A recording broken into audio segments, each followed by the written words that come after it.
ბატონო დიმიტრი, თუ შეიძლება და შემდეგ უკვე საზოგადოების წარმომადგენლებს პალცემულო საზოგადოება დიმიტრი ლორკიფაინზე დემოკრატიული მოძრაობა საქართველოს. მე შევეცდები ჩავეტიო 2 წუთში, ჩემი სიტყვა არ იქნება პოლიტიკური, ეს იქნება იმ საკითხებთან დაკავშირებით მხოლოდ, რომელზეც დემოკრატიას ჰქონდა წარმოდგენილი კონკრეტული ინიციატივები, მათ შორის კონსტიტუციური კანონის პროექტითა და განმარტებითი ბაზით გამყარებული. ის რაც ჩვენ 17 იანვრამდე გადმოგეცით ელექტრონული პოსტის საშუალებით. პირველ რიგში მინდა დამსწრე საზოგადოება შევახსენო, პატცემულო ქუთათურებო, არ დაგვავიწყდეს, რომ ამ კონსტიტუციას ვაცხადებთ ჩვენ, საქართველოს მოქალაქენი და საბოლოო პროექტთან და საბოლოო ვერსიასთან დაკავშირებით თითოეული ჩვენგანის პასუხისმგებლობა არის ძალიან დიდი. პირველი და უმთავრესი, რაზეც ალბათ უნდა გაგვემახვილებინა ყურადღება, არის ის, რომ სახელმწიფო მართვის პოლიტიკური მოდელის საკითხი არც ხელისუფლებას, არც სახელმწიფო საკონსტიტუციო კომისიას არავისთან არ შეუთანხმებია, რომ ქვეყანა უნდა ყოფილიყო საპრეზიდენტო, ნახევრად საპრეზიდენტო თუ საპარლამენტო რესპუბლიკა. თქვენ ძალიან კარგად მოგეხსენებათ, რომ ავტოკრატად წოდებულმა ერდოღანმაც კი საკონსტიტუციო რეფორმა დაიწყო რეფერენდუმით და რეფერენდუმზე განისაზღვრა საკითხი. სურდათ თუ არა თურქეთის მოქალაქეებს, რომ თურქეთი გამხდარიყო საპრეზიდენტო რესპუბლიკა.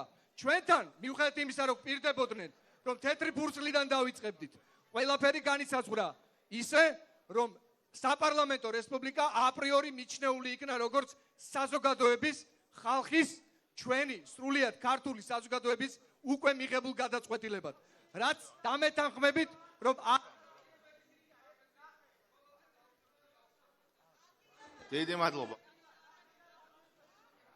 დავასრულებინოთ, ბატონ დიმიტრი, ამოგეწურათ დრო. მეორე საკითხი. დიდი ბოდიში თქვენ 7 წუთიანი რეგლამენტი ქონდათ და გადააცილეთ მომეცით უფლება დასვა სულ 3 საკითხზე კიდევ გავამახვილო აქცენტი. თქვენ იცით, რომ დემოკრატიული მოძრაობა შემოვიდა წინადადებით, რომლითაც მიწაზე საკუთრების უფლების განსაზღვრება პირველად იქნა შემოტანილი კონსტიტუციაში. 95 წლის კონსტიტუციაში არ ყოფილა მიწასთან მიმართება არც ერთ მუხლში განსაზღვრული. საკუთრების უფლების მუხლში ჩვენ შემოვიტანეთ იმგვარი რეგულაცია, რომლითაც მიწაზე საკუთრების უფლება ეზღუდებოდა უცხო ქვეყნის მოქალაქეს და მოქალაქეობის არ მქონე პირს. საქართველოს ტერიტორიული მთლიანობის აღდგენამდე გამონაკლისის შემთხვევები მხოლოდ მას შემდეგ განისაზღვრებოდა, რაც ქვეყნის ტერიტორიული მთლიანობა იქნებოდა აღდგენილი.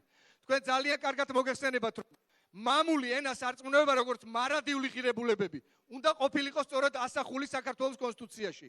ზუსტად ისე, როგორც 21 წლის კონსტიტუციის 116 მუხლში იყო ასახული. თქვენ ძალიან კარგად იცით, რომ კომისიის ძალიან ბევრი წევრი გვეთანხმებოდა წარმოდგენილ წინადადებაში, მაგრამ მესამე სამუშაო ჯგუფზე საერთოდ გააქრეთ ჩვენს მიერ წარმოდგენილი წინადადება და აბსოლუტურად აბსტრაქტული წინადადება შემოიტანეთ ამასთან დაკავშირებით. და ერთი მნიშვნელოვანი საკითხი, რაზეც არავის არ უსაუბრია. სასამართლო ხელისუფლების თავში საკონსტიტუციო კონტროლის სასამართლო ორგანოს როლს ჩვენ ისე გადავახტით, რომ ჩვენს მიერ წარმოდგენილი ალტერნატიული წინადადება არ განგვიხილავს. საუბარი იმაზეა, ბატონო ირაკლი, რაზეც თქვენ სახელმწიფო და სამართლის თეორიული კურსიდან წაგვიკითხეთ ძალიან საინტერესო ლექცია. გერმანული სამართლის სკოლიდან, სადაც ახსენეთ, რომ 3 ჯაჭვი აღმასრულებელი, საპარლამენტო და სასამართლო ხელისუფლებისა მთლიანად განისაზღვრება საკონსტიტუციო კონტროლის სასამართლო ორგანოს ფონით, რომლითაც საკონსტიტუციო სასამართლო კონტროლს აწესებს არა მხოლოდ ნორმატიული აქტების შესაბამისობაზე კონსტიტუციასთან, არამედ საბოლოო სასამართლო აქტებისა. ჩვენ პრაქტიკულად შევთანხმდით, რომ ეს ასახვა მოხდებოდა საქართველოს კონსტიტუციაში. ანუ ეს იყო ქართული მინი სტრასბურგის მოდელი, ეს იყო საქვეყნო ცნობილი ამპაროს მოდელი, რომლითაც ნებისმიერი კანონიერ ძალაში შესული სასამართლო გადაწყვეტილების გადახედვის შესაძლებლობა იქნებოდა საქართველოს კონსტიტუციის მეორე თავით განსაზღვრულ ადამიანის უფლებების თავით განსაზღვრულ დებულებებთან. თითქოს დემოკრატიული იყო, თითქოს მოწონებული იყო, მათ შორის თქვენგან, რომელიც ბრძანდებით საკმაოდ მაღალი აკადემიური წრის წარმომადგენელი, გერმანიაში გვაქვს დამთავრებული და გერმანული